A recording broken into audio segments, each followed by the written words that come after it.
Hello and welcome back to another video from Average FPL. We're just going to do a little preview of Game Week 16, looking at the fixtures going forwards. And I tell you what, you can definitely see it is Christmas season in the Fantasy Premier League. You've got games cancelled because of COVID, you've got injuries left, right, and centre. And really, what we spoke about in previous videos is injuries at Christmas can almost mean they miss about 3 times as many games as they would do any other time in the year because we've got fixtures this game week.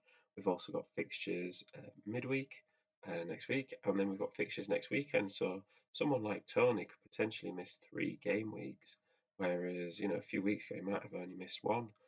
We're looking through my team just to start with, and as you can see, for probably the first time in my FPL memory, all my starting 11 have home games, which to be honest is quite unusual.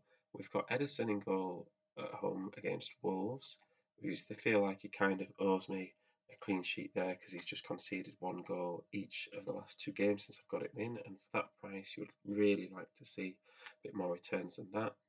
And the Liverpool players, including Salah, have got Villa at home. I would say Salah is the most obvious captaincy that you can have at the moment. I think Villa at home, I know it's Gerrard returning. I know they've got a bit of a bounce back at Villa, but even still, I'd hope for a clean sheet against them with the defenders, and then some positive returns from Salah as well.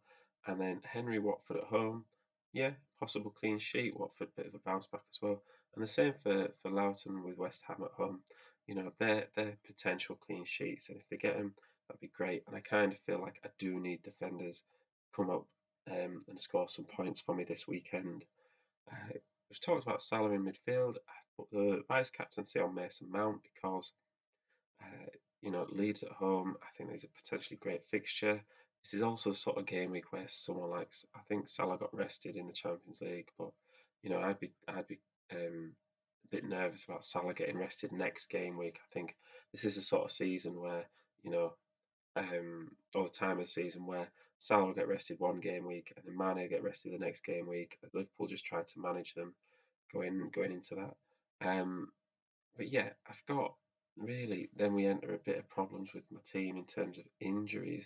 Smith Rowe and Jesus have got a 75% chance of playing, and I'd be interested to know what you guys think in terms of, where do you draw the line in terms of riding out injured players or being reactive and making a change? I'd be more worried about Smith Rowe with a groin injury than Jesus with a knock. I feel like a knock you can sort of loosen it up and run off, whereas a groin injury is quite an important injury, really, in terms of you being able to play.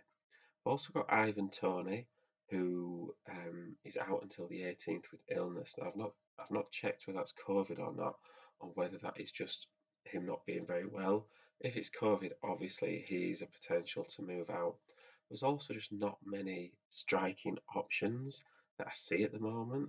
If I can just, make that sort of last till then and I can get away with it, then I might do that. And the same with Son. Like I've got one free transfer and zero point 0.2 million in the bank.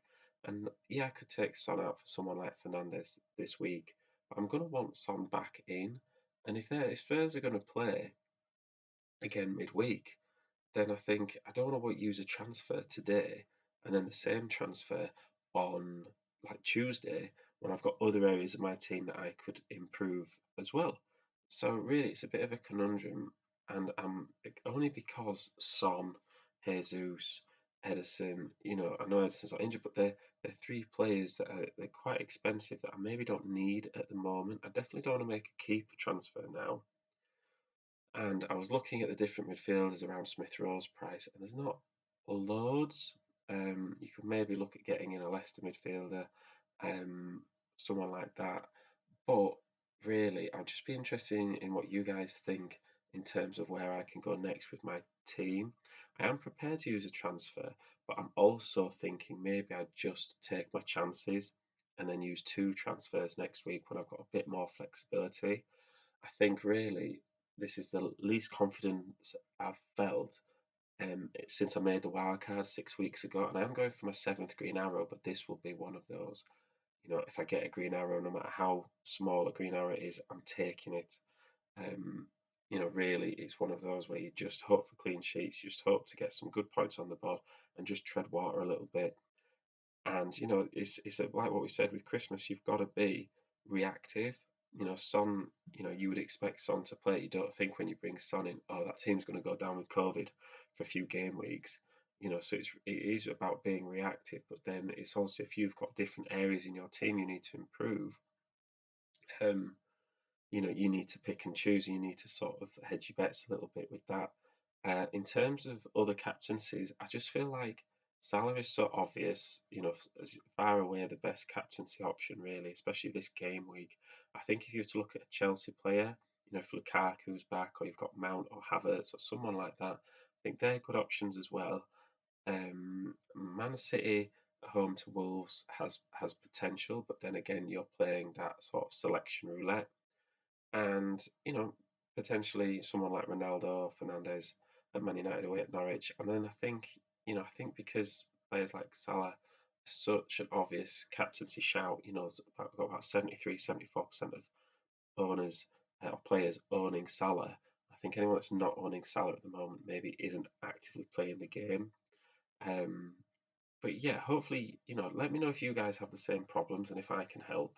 And please, remember that it is a deadline tonight, and that is the sort of thing where you will get caught out over the Christmas season, where these deadlines are a little bit sneaky, and if you're not paying full attention, you'll miss it, and then you get frustrated in your team, and that'll demotivate you, and just sort of maybe think about stopping playing. So please keep, up to date with the deadlines. Um, and yeah, thank you very much for listening, and I'll see you in the next one.